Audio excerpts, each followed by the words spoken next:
リンクスタート。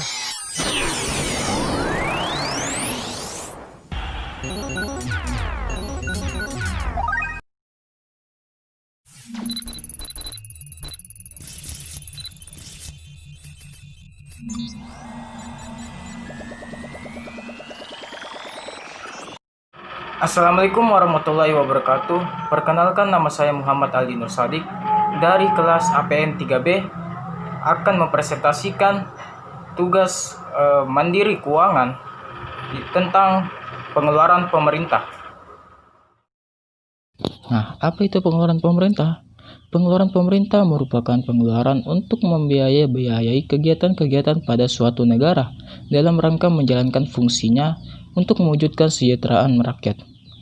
Dalam menjalankan fungsinya tersebut, yang menggunakan sumber daya ekonomi yang dimiliki hendaknya berpedoman pada prinsip-prinsip pokok pengeluaran negara. Menurut Guritno, pengeluaran pemerintah mencerminkan kebijakan pemerintah. Apabila pemerintah telah menetapkan suatu kebijakan untuk membeli barang dan jasa, pengeluaran pemerintah harus mencerminkan biaya yang dikeluarkan oleh pemerintah untuk melaksanakan kebijakan tersebut. Jadi pengeluaran pemerintah juga itu merupakan bagian dari kebijakan fiskal, yaitu suatu tindakan untuk mengatur jalannya perekonomian dengan cara menentukan besarnya penerimaan dan pengeluaran pemerintah setiap tahunnya, yang tercermin dalam dokumen Anggaran Pendapatan Belanja Negara atau APBN dan Anggaran Pendapatan Belanja Daerah atau APBD. Nah, tujuan dari kebijakan ini adalah untuk dalam rangka menstabilkan harga-harga tingkat output maupun kesempatan kerja dan memacu atau mendorongnya pertumbuhan ekonomi. Nah, terdapat juga 4 sebab dari kegiatan pengeluaran pemerintah yang selalu meningkat. Nah, yang pertama itu meningkatnya fungsi pertahanan, keamanan, dan ketertiban. Yang kedua, meningkatnya fungsi kesejahteraan. Yang ketiga, meningkatnya fungsi perbankan. Dan yang terakhir yaitu meningkatnya fungsi pembangunan. Nah, berdasarkan dari 4 sebab tersebut, yang paling dominan di Indonesia adalah pengeluaran yang dilakukan untuk fungsi pembangunan dan kesejahteraan. Nah, hal ini kita dapat lihat dari banyaknya pembangunan infrastruktur yang pemerintah lakukan, serta berbagai bantuan kesejahteraan yang pemerintah berikan kepada masyarakat. Kemudian berdasarkan penilaian, menurut Suparmoko membedakan pengeluaran pemerintah menjadi 5 pengeluaran. Yang pertama, pengeluaran yang self-liquidating sebagian atau seluruhnya. Artinya, pengeluaran pemerintah mendapatkan pembayaran kembali dari masyarakat yang menerima jasa atau barang yang bersangkutan. Yang kedua, pengeluaran yang reproduktif. Artinya, mewujudkan keuntungan ekonomis bagi masyarakat, di mana dengan naiknya tingkat penghasilan dan sasaran pajak yang lain, pada akhirnya akan menaikkan penerimaan pemerintah. Yang ketiga, pengeluaran yang tidak self-liquidating maupun yang tidak produktif, yaitu pengeluaran yang langsung menambah kegembiraan dan kesejahteraan masyarakat. Yang keempat, pengeluaran yang secara langsung tidak produktif dan merupakan pemborosan. Dan yang terakhir, pengeluaran yang merupakan penghematan di masa yang akan datang. Nah, jadi pada pengeluaran yang self-liquidating sebagian atau seluruhnya itu memiliki juga contoh. Nah, contohnya itu seperti pengeluaran untuk jasa negara atau untuk proyek-proyek produktif barang ekspor. Nah, yang kedua, pengeluaran yang reproduktif. Contohnya seperti pengeluaran untuk bidang pengairan, pertanian, pendidikan, serta kesehatan masyarakat. Yang ketiga, itu pengeluaran yang tidak self-liquidating maupun yang tidak produktif. Contohnya seperti untuk bidang rekreasi, pendirian monumen, objek-objek pariwisata, dan sebagainya. Nah, yang keempat itu pengeluaran yang secara langsung tidak produktif dan merupakan pemborosan. Contohnya itu seperti untuk meningkatnya pembiayaan, pertahanan, atau perang, meskipun pada saat pengeluaran terjadi penghasilan yang menerimanya akan naik. Nah, yang kelima itu pengeluaran yang merupakan penghematan di masa yang akan datang. Contohnya pengeluaran untuk anak-anak yatim piatu.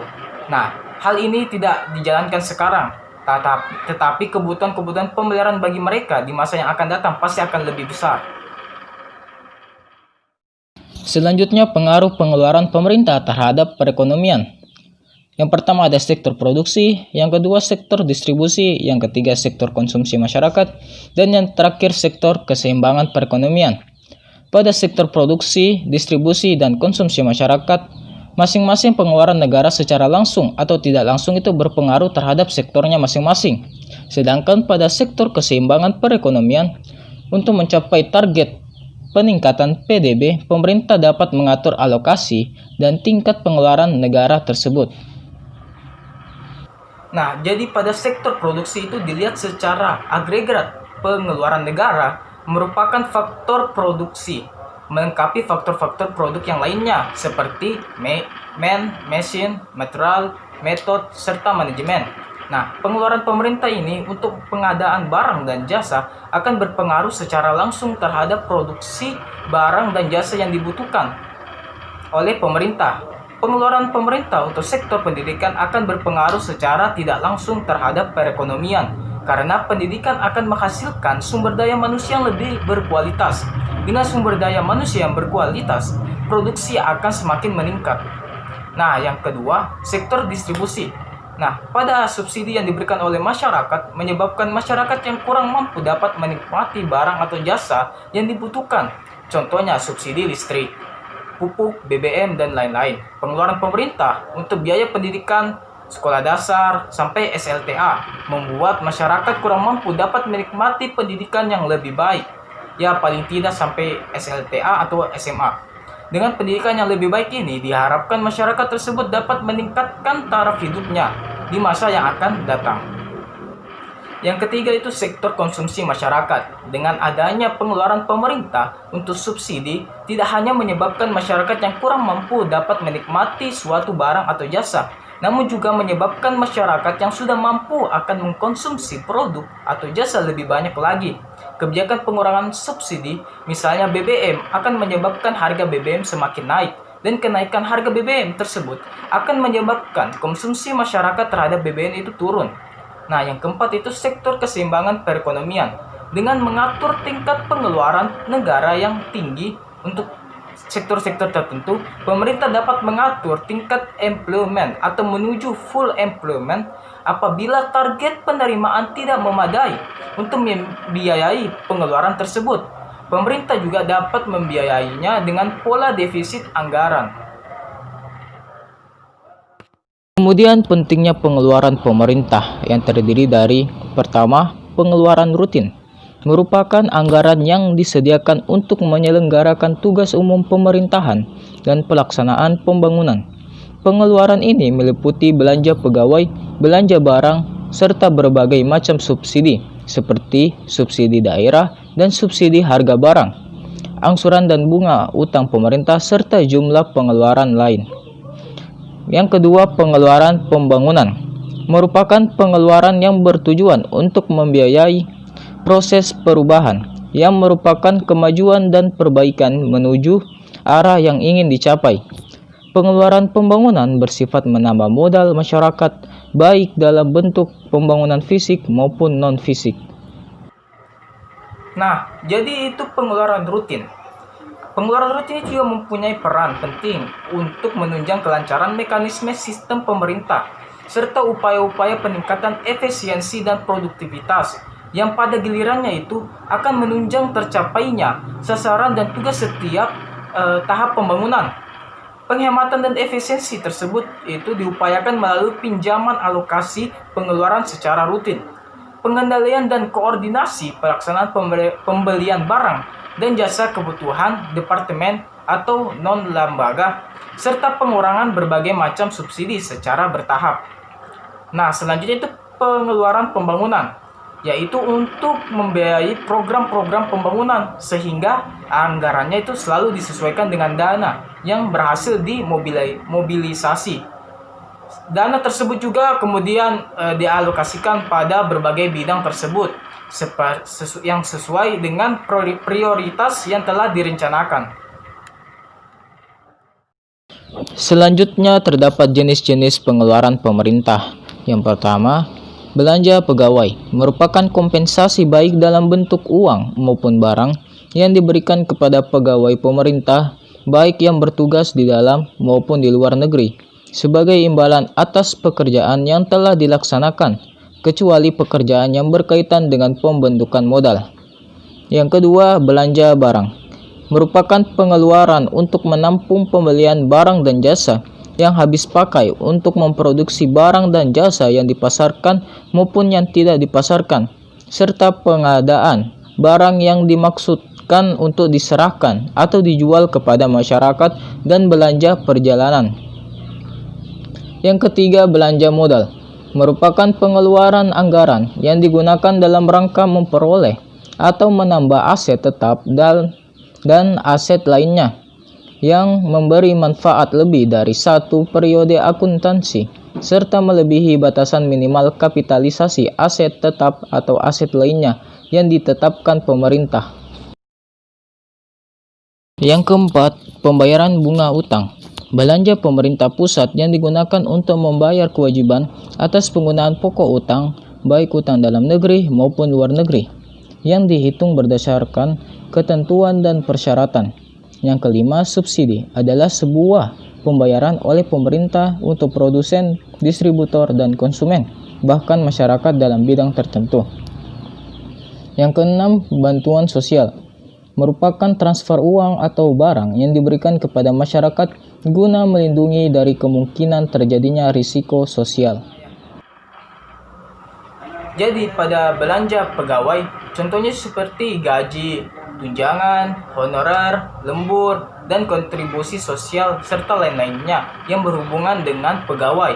Yang kedua itu belanja barang. Nah, contohnya itu seperti pemeliharaan tanah, pemeliharaan gedung dan bangunan kantor, serta sarana-sarana lainnya yang berhubungan dengan penyelenggaraan pemerintahan. Yang ketiga itu belanja modal, contohnya seperti yang dilakukan pemerintah untuk infrastruktur pembuatan jalan baru di kota-kota seperti Jakarta, Bandung, Surabaya, dan lain-lainnya. Yang keempat itu pembayaran bunga utang, contohnya seperti pemerintah itu wajib membayar utang baik dalam negeri atau luar negeri berdasarkan kesepakatan atau ketentuan yang telah disepakati. Yang kelima itu subsidi. Contohnya itu seperti subsidi ini untuk mendorong penjualan ekspor di beberapa bahan pangan untuk mempertahankan biaya hidup khususnya di wilayah perkotaan. Nah, subsidi ini tuh mendorong perluasan produksi pertanian dan mencapai swasembada produksi pangan. Dan yang terakhir itu adalah bantuan sosial, seperti contohnya bantuan BPJS, pembagian buku sekolah gratis, serta pembagian sembako untuk masyarakat. Kemudian materi selanjutnya, yaitu kebijakan subsidi. Subsidi dimaknai sebagai salah satu bentuk pengeluaran pemerintah yang diartikan sebagai pajak negatif yang akan menambah pendapatan mereka yang menerima subsidi atau mengalami peningkatan pendapatan real apabila mereka mengonsumsi atau membeli barang-barang yang disubsidi oleh pemerintah dengan harga jual yang rendah. Menurut Milton H. Spencer dan Orle M. Amos dalam bukunya Contemporary Economics, subsidi merupakan pembayaran yang dilakukan pemerintah kepada perusahaan atau rumah tangga untuk mencapai tujuan tertentu yang membuat mereka dapat memproduksi atau mengonsumsi suatu produk dalam kuantitas yang lebih besar atau pada harga yang lebih murah. Jadi, subsidi itu dapat dibedakan dalam dua bentuk, yaitu subsidi dalam bentuk uang dan subsidi dalam bentuk barang atau subsidi in natura. Sebagai bentuk bantuan atau kontribusi, subsidi juga bisa mempunyai beberapa bentuk yang berbeda. Di antaranya itu yang pertama itu penyerahan dana secara langsung seperti hibah, pinjaman, dan penyertaan pemindahan dana atau jaminan langsung atas utang. Yang kedua itu hilangnya pendapatan pemerintah atau pembebasan fiskal seperti misalnya keringanan pajak. Yang ketiga itu penyediaan barang atau jasa di luar prasarana umum atau pembelian barang. Yang keempat, pemerintah juga melakukan pembayaran pada mekanisme pendanaan atau memberikan otorisasi kepada suatu badan swasta untuk melaksanakan tugasnya. Tugas tersebut itu dari pemerintah dalam hal penyediaan dana. Dan yang terakhir itu semua bentuk income dan price support juga merupakan subsidi apabila bantuan tersebut menimbulkan suatu keuntungan. Kemudian tujuan kebijakan subsidi secara ekonomi untuk mengurangi harga atau menambah keluaran atau output. Subsidi juga dimaknai sebagai salah satu bentuk pengeluaran pemerintah yang diartikan sebagai pajak negatif yang akan menambah pendapatan mereka yang menerima subsidi atau mengalami peningkatan pendapatan real apabila mereka mengonsumsi atau membeli barang-barang yang disubsidi oleh pemerintah dengan harga jual yang rendah. Sedangkan contohnya pada kebijakan subsidi yaitu untuk mendorong penjualan ekspor subsidi di beberapa bahan pangan untuk mempertahankan biaya hidup khususnya di wilayah perkotaan, dan subsidi untuk mendorong perluasan produksi pertanian dan mencapai swasembada produksi pangan. Baik, sekian dari presentasi saya tentang pengeluaran pemerintah. Mohon maaf jika ada kesalahan kata. Wabillahi taufiq wal hidayah. Wassalamualaikum warahmatullahi wabarakatuh.